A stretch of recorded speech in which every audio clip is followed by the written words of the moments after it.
சின்ன பையன் 7 வயசு விளையாடிக்கிட்டே இருக்கிறான். அவங்க அம்மா வயல்ல இருந்து வராங்க. முதல் அறுவடை கோதுமை செடி. இவன் வந்தான், அதுல இருந்து கொஞ்சம் கிரெயின்ஸ் மட்டும் எடுத்துக்கிட்டு நேரா வயல் காட்டுக்கு போனான். புதைச்சிட்டு தண்ணி ஊத்துனா. 3 மாசம் என்ன சொன்னாலும் அங்க போயிருவான். காது வச்சு கேட்டுக்கிட்டே இருப்பான். 3 மாசத்துக்கு அப்புறமா அது முளைச்சுது. தன் டைரியில் எழுதி வைத்தான் அந்த 7 வயது 3 மாத குழந்தை, கோதுமை செடிகள் வளரும் பொழுது எந்தவித சத்தத்தையும் ஏற்படுத்துவதில்லை. அப்படி எழுதினவன் தான் போனை கண்டுபிடிச்ச கிரஹம்பெல்.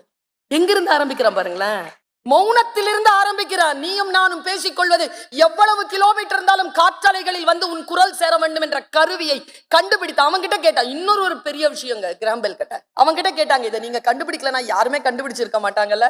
அவன் சொன்ன பதில், போட பேட்டர்னுக்கு சப்மிட் பண்றதுல 7 நாள் டிலே பண்ணியிருந்தா ஜெர்மன் நாட்டுல இருந்து இன்னொருத்தர் சப்மிட் பண்ணியிருப்பார். எல்லோரும் எல்லா வேலைகளையும் செய்து கொண்டுதான் இருக்கிறார்கள். யார் முந்திக் கொள்கிறார்களோ அவர்களுக்கு இந்த உலகம் பட்டு